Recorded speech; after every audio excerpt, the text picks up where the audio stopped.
اللهم صل وسلم وبارك على سيدنا محمد وعلى آله وصحبه وسلم. أهلا بكم أحلى متابعين. النهارده بقى أول مرة اللي متابعين قناتي عارفين إن قناتي بعملها صامتة وبحط لكم الوصفات كلها بتاعت الأكلات على الفيديو، بس النهارده قلت لأ لازم نتكلم طبعا عن أهلنا السلبيين، ونتكلم عن أهلنا في فلسطين. ربنا يا رب يفك كربهم اللهم آمين، وكلنا ندعي لهم، لأن احنا عارفين لا يرد القضاء إلا الدعاء. فالدعاء لأهل فلسطين وهم طبعا أهلنا، واحنا شفنا هم طبعا عارفين إن مش محتاجين حد يصبرهم. هم عارفين إن الرسول الكريم قال قتلانا في الجنة وقتلاهم في النار، وبشر الصابرين، وهم من الصابرين. بس احنا علينا دعمهم برضه. الناس كلها اللي عندها قنوات والإعلام وكله لازم الدعوات بتوصل لهم، لأن احنا لا نملك إلا كده. أنا بصراحة لما بشوف يا جماعة إن حد بيطلع من الفلسطينيين وبيقعد يقول انتوا فين يا عرب وانتوا فين يا مسلمين، أنا بتأثر جدا. يعني لما فكرت قلت ينفع إن أنا أطلع بأكلات جديدة وأوريها لكم وكده على القناة وفي الأحداث دي وأنا زعلان بتفرج. على فكرة احنا كلنا أكيد محدش هيزايد على حد، واحنا كنا طبعا حزنانين وزعلانين عليهم، وبنشوف الأطفال حبايبي أثروا فينا جامد كلهم والستات. أحسن حاجة في المشهد ده النساء، صبر النساء. أنا اندهشت لما شفت أم شهيد بتقول إن هي سعيدة مش زعلانة. والله اتأثرت جدا إن هي بتقول أنا سعيدة مش زعلانة، وما رميت إذ رميت ولكن الله رمى. ده كان كلامها سبحان الله، مش محتاجة حد يصبرها، لكن هي هم كلهم محتاجين دعائنا، دعمنا بالدعاء، وإن احنا نعمل كل واحد فينا يدعي بقى كل واحد فينا. احنا عارفين طبعا ان كان في واحدة من المسلمين لما اليهود أسروها قالت ومعتصمات. لما المعتصم عرف الكلام ده بعت للروم قال لهم من المعتصم بالله إلى كلب الروم. أنا بقول النقطة دي، قال لهم كلب الروم عشان واحدة من المسلمين أسرت عندهم.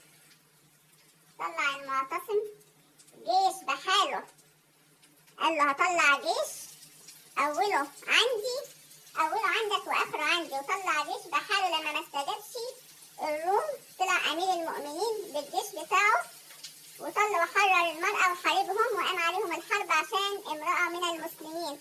أصل الحكاية مش حكاية فلسطين يا جماعة، معلش إن أنا بتكلم معاكم، ده لازم نتكلم كلنا ولازم ندعي لهم، ويمكن صوتي يوصل حتى لو لشخص والشخص يوصله لملايين. إن إحنا ندعي لهم ونعمل لهم ورد في القرآن موهوب لأهل فلسطين، إن ربنا يفك حربهم، وإن نقيم ليل ركعتين قيام ليل هتنفعهم قوي، وندعي لهم تبقى وقضاء حاجة لهم مخصوص. أصل فلسطين يا حبايبي مش فلسطين يعني المسجد الأقصى، يعني القدس اللي ربنا قال سبحانه وتعالى سبحان الذي أسرى بعبده ليلا من المسجد الحرام إلى المسجد الأقصى الذي باركنا حوله. فهو برضه هو دين. مش حزنت لما لقيت واحدة فلسطينية بتقول فينكوا يا مسلمين، فينكوا يا عرب، وواحد بيعيط وبيبكي وبيقول خذلتونا. لا احنا مش هنخذلهم ابدا، وبعرفهم وبوصل لهم صوتي مش هنخذلكم بالدعاء. الدعاء على فكرة ان احنا كده عملنا حاجة، الدعاء مش هنقول ما هوش حاجة، ده حاجة وحاجة كبيرة جدا وحاجة عظيمة لو كلنا دعنا لهم.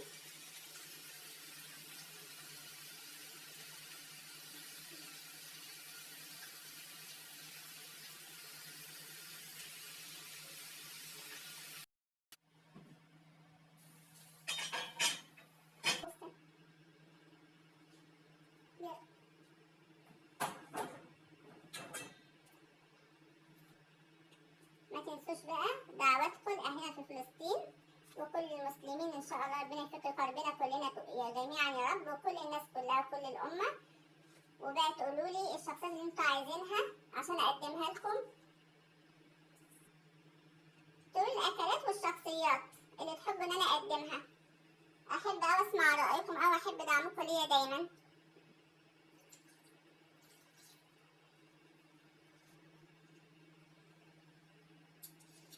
دي ان شاء الله هتجربوها هتعجبكم جدا ان شاء الله.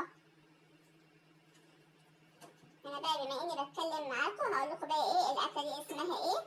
هي اسمها فطيره الراعي، حاجه كده شبه البوريه بس مختلفه كده في حاجات بسيطه. هنهرس البطاطس كويس قوي، وطبعا هكتب لكم التفصيل برضو على ايه القناه على الاكله.